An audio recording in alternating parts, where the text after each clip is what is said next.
Dr.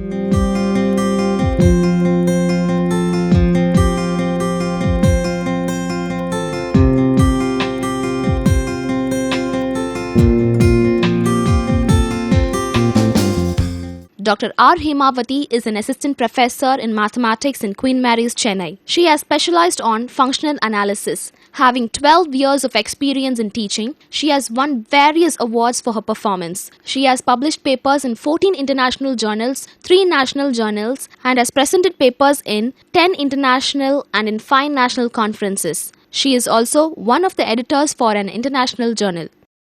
Welcome to UGC lecture series. In the earlier sessions, we were talking about the theory of attributes and the sampling distribution.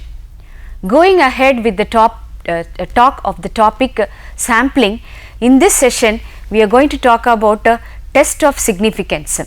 So, some terminologies are required before we get into the exact testing of significance of the population. Since for large n, almost all the distribution, example, binomial, Poisson, negative binomial, hypergeometric, chi-square, T, F can be approximated very closely by a normal distribution, and we use the normal test of significance for large samples. Hence, all the tests will be converted to standard normal variable by the formula Z is equal to T minus E of t divided by standard error of t. This we have discussed in the previous sessions regarding the sampling distribution. So, some of the well known tests of significance for studying such differences for small samples are t-test, f-test and Fisher's Z transformation. The technique of randomization used for selection of sample units makes us the test of significance valid for us. Before we step into studying the test of significance, some terminologies are required. What are the terminologies? The first terminology is hypothesis. What is meant by hypothesis? For applying the test of significance, first of all, we have to set up an assumption about inference of the whole testing. So, for applying the test of the significance, we first set up a hypothesis. A hypothesis is defined statement about the population parameter. So, when you talk about the hypothesis, when we talk about the assumptions, we have to talk both the parts, the positive part of the inference as well as negative part of the inference. The positive part says there is no difference between the sample taken and the population concerned, whereas the negative part says there is a difference between the sample concerned and the population concerned. Okay. So, first of all, we set up a null hypothesis. We are going to talk about only two values, that is 0 and 1. 0 means no difference and 1 means there is a difference. So, 0 difference stands for null hypothesis and 1 difference stands for alternative hypothesis. So, such a hypothesis which is usually a hypothesis of no difference is called null. Null stands for 0 and 0 stands for no difference. Is called null hypothesis and is usually denoted by H naught. Then, for example, in case of a single statistic, H naught will be that the sample statistic does not differ significantly from the hypothetical parameter value. We were discussing in the previous session what is meant by statistic and what is meant by parameter. Parameter is a measure of the population, whereas statistic is a measure calculated from the sample values. We set up the H naught as there is no difference between the sample statistic and the hypothetical parameter value. When you take two different samples from the two different populations, then we talk about case of two statistics, and in that case H naught will be the sample statistics do not differ significantly. Having set up the null hypothesis, next we have to compute the probability P that the deviation between the observed sample statistic and hypothetical parameter value might have occurred due to fluctuation of sampling. So, if the deviation comes out to be significant as measured by a test of significance, null hypothesis is refused or rejected at the particular level of significance adopted, and if the deviation is not significant, null hypothesis may be retained at that level. This is what is basic procedure of test of significance. We will be dealing with the detailed process of testing of significance later. So, what is about accepting and rejecting null hypothesis means when significant difference comes out to be more, then null hypothesis is rejected, and if the deviation significant difference is less, then null hypothesis may be retained or it may be accepted.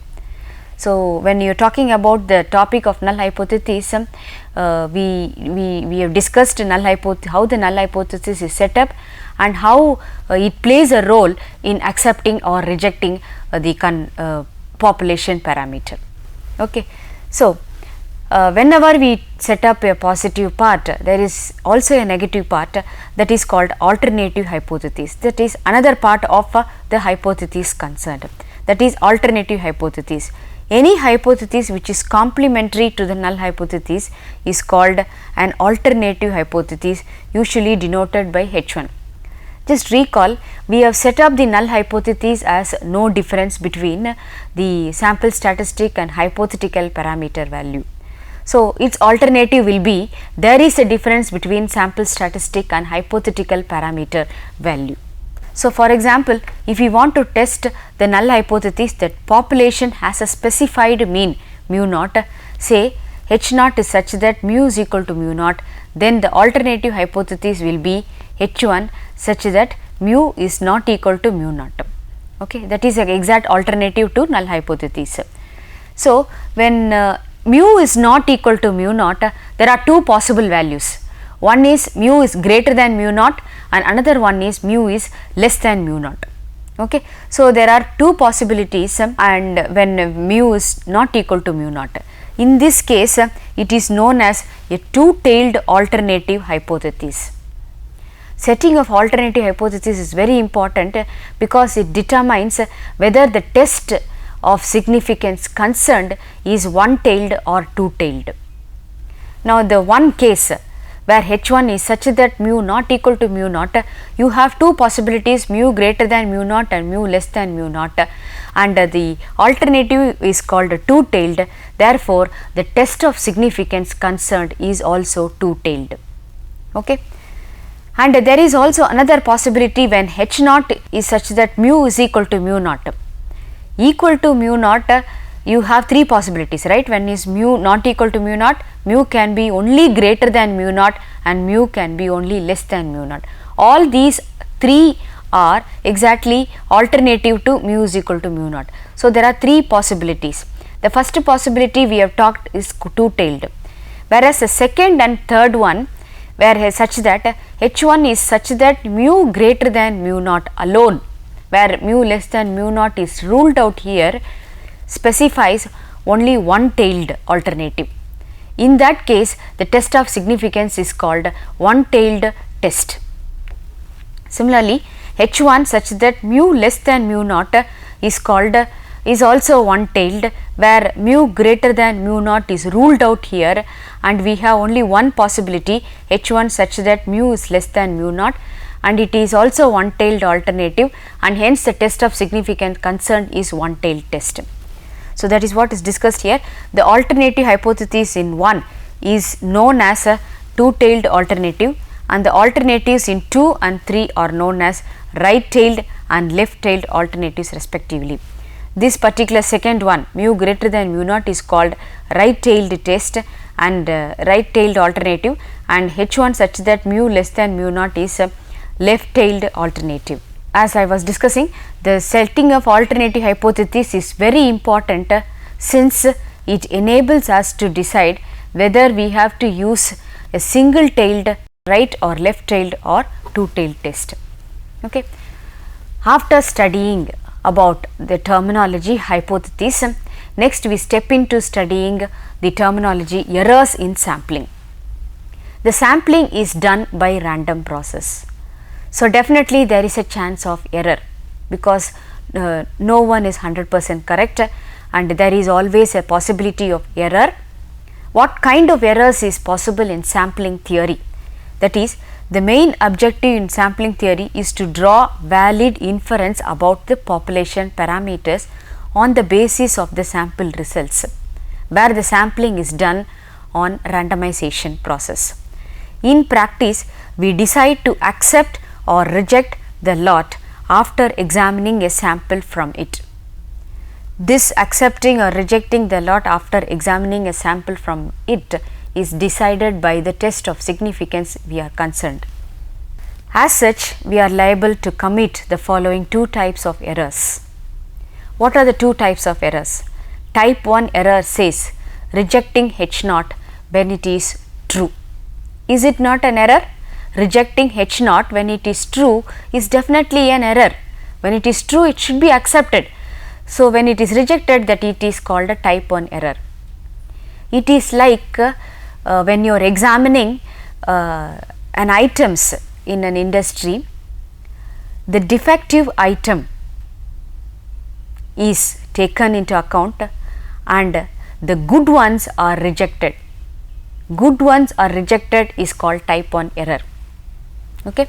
Type 2 error is accepting H naught when it is wrong. It is like accepting the defective item when you are examining the items in an industry. So, there are two types of errors. One is rejecting H naught when it is true, and type 2 error says accepting H naught when it is wrong. That is, we are talking about the hypothesis, right? So, accepting H naught when it is wrong, it means when you are accepting H naught, it means you are rejecting H1, because H naught and H1 are complementary to each other.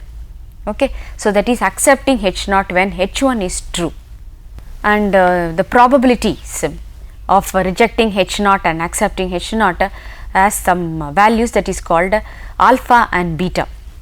Probability of rejecting H naught when it is true, that is probability of reject H naught such that H naught is true, is equal to alpha, and probability of accepting H naught when it is wrong, that is probability of accepting H naught when H1 is true, is denoted as beta. This alpha and beta are called the sizes of type 1 error and type 2 error respectively. So, in practice, type 1 error amounts to rejecting a lot when it is good, and type 2 error may be regarded as accepting the lot when it is bad. And we have discussed probability of type 1 error is alpha and probability of type 2 error is beta. This alpha and beta refer to producer's risk and consumer's risk respectively. How alpha is called producer's risk? You are rejecting the lot, you being the consumer, and you are rejecting the lot it is when it is good. So, it goes back to the producer. So, now it is in the court of the producer, therefore, it is called producer's risk. You being the consumer, you are accepting the lot when it is bad. You being the consumer. So, it comes to you, the lot comes to you, therefore, it is called consumer's risk. When it goes back to the producer, it is called producer's risk, and when it comes to you as consumer, then it is called consumer's risk respectively. And this tabular column tells you where the type 1 and type 2 error occurs and where is the correct decision. That is, accepting H naught when H naught is true is called correct decision, and accepting H naught when it is false is called type 2 error. Rejecting H naught when H naught is true is type 1 error, and reject H naught when H naught is false is correct decision.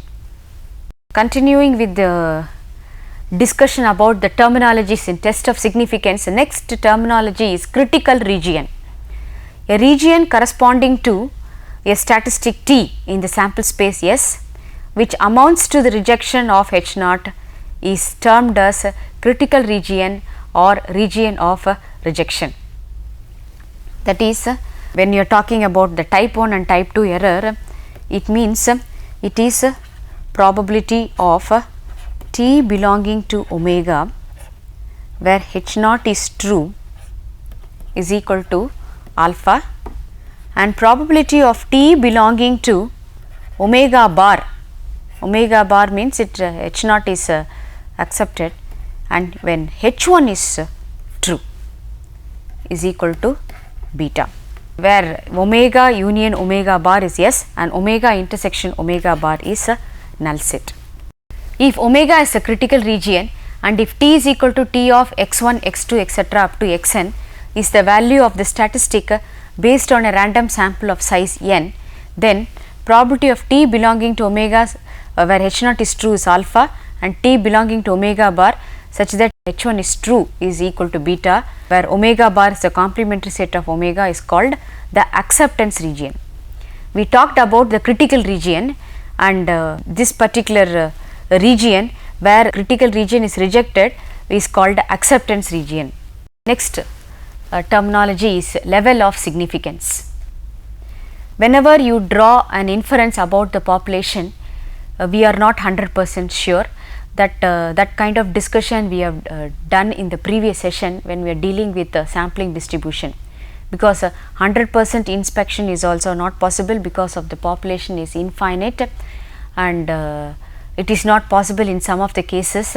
Therefore, 100% assurance is not given for the inference drawn from the population, because we are doing the sample on randomization. Errors may occur and there are errors, two types of errors we have discussed. So, when 100% is not assured, we may say sometimes we are 95% confident about the result we have got. So, when you are talking about 95% confidence, that remaining 5% you are leaving it for risk, that is you are not sure about the result. It means that remaining 5% is called the difference level of significance. Okay. When we are talking statistically, the probability alpha that a random value of the statistic belongs to the critical region is known as a level of significance. But we talked about the level of critical region as the probability of a probability of rejecting H0 when H0 is true as alpha. Therefore, the level of significance is the size of the type 1 error. Size of the type 1 error is nothing but maximum produces risk. So, the levels of significance is always fixed in advance before collecting the sample information. That is, whatever the information you are collecting, that you must be specifying that you are going to be confident only this percentage of level. Okay. That is, you are going to be only 95% confidence means that 5% level of significance is fixed as risk level. Okay. So, level of significance is called also called as risk level, and there are three standard risk levels being tabulated, that is one is 5%, another one is 1% and another one is 10%. One-tailed and two-tailed test, this we have already discussed in alternative hypothesis. When the alternative hypothesis is one-tailed, the corresponding test is called one-tailed test, and when the alternative hypothesis is two-tailed, it is called two-tailed test. In any test, the critical region is represented by a portion of the area under the probability curve of the sampling distribution of the test statistic. A test statistical hypothesis where the alternative hypothesis is one-tailed.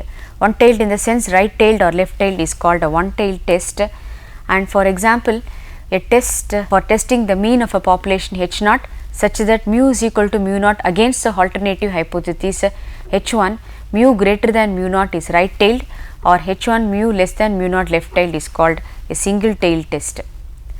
In the right-tailed test, the critical region lies entirely in the right tail of sampling distribution of mu, while for the left tail test the critical region lies entirely in the left tail of the distribution. So, a test of statistical hypothesis where the alternative hypothesis is two-tailed such as H0 mu is equal to mu naught against the alternative hypothesis H1 such that mu not equal to mu naught, where mu is greater than mu naught and mu less than mu naught, both are possible in some cases, is known as a two-tailed test, and in such a case the critical region is given by the portion of the area lying in both tails of the probability curve of the test statistic. Let me draw the normal distribution curve for one-tailed test and two-tailed test. And this kind of normal probability curve you have already seen.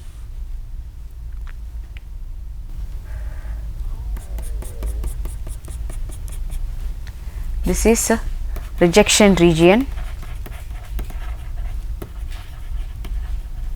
alpha, and this is called right-tailed test,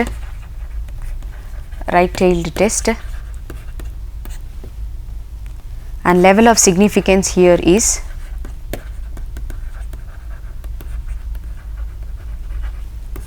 alpha.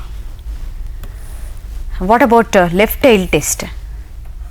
Left tail test is you have to shade it on the left. This is rejection region alpha. This is left tailed test.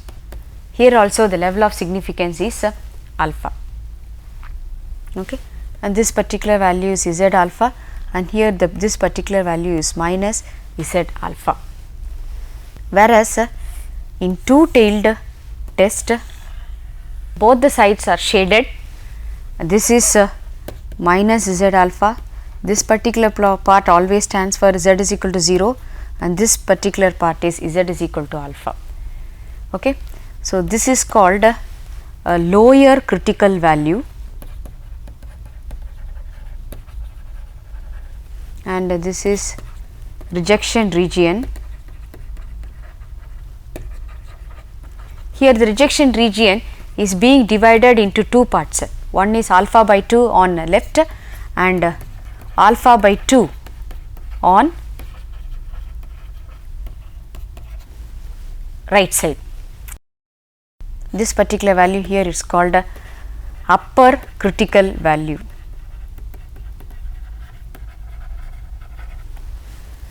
Okay, and this is two-tailed test. Level of significance here also is alpha.